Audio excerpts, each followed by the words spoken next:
वक्त तो देना हमें नंदनी, हमें आदत नहीं है इन सब की। ये सब हमारे लिए ऐसा है जैसे सूखे रण में सुनामी आ गई हो अचानक। हमें संभलने तो दे, जो पाया है उसे संभालने तो दे।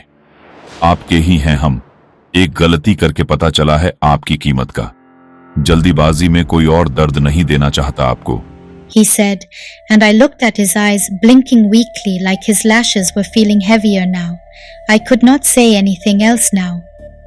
Whenever I got close to him, I would forget what to say.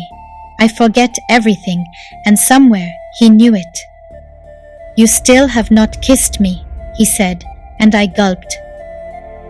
I would not until you would let me do everything I would like to do. He tightened his hold on my neck and brought me close to his.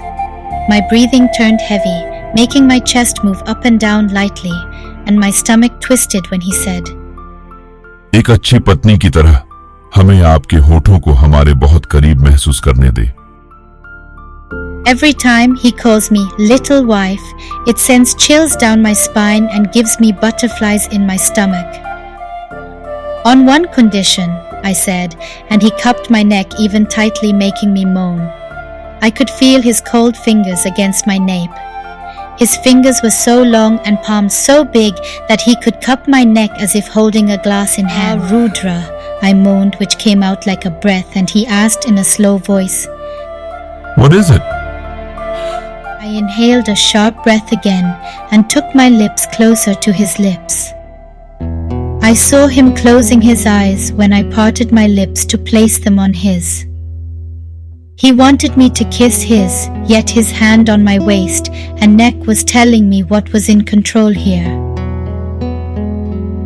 I shut my eyes closed and felt the dangerous heat building between us, which was slowly pulling us together. I sucked his lips lightly. They were fresh, wet, and cold, as he just took a bath. Their softness erupted a pool into me. That made me press my thighs together as I could feel my core getting wet for him.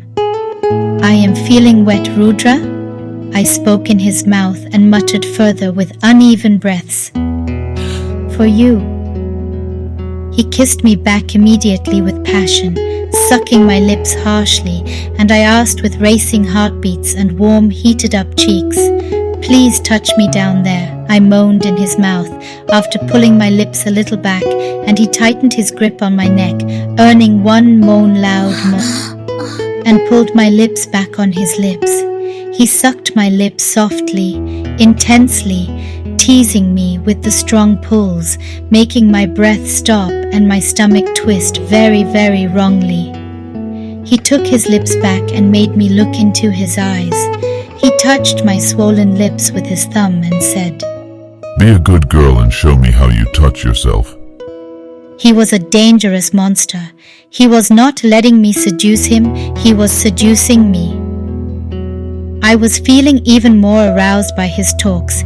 He was winning at my game. I blinked, looking into his eyes, and the conversation we were having was making me feel timid and blushed.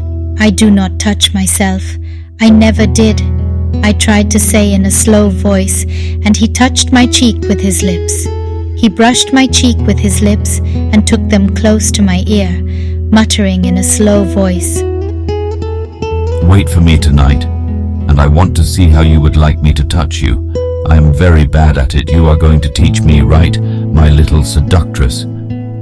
My eyes shut close with his deep, husky voice, and suddenly, Rainaji! I shivered and stood off his lap, hearing an attendee's voice from outside.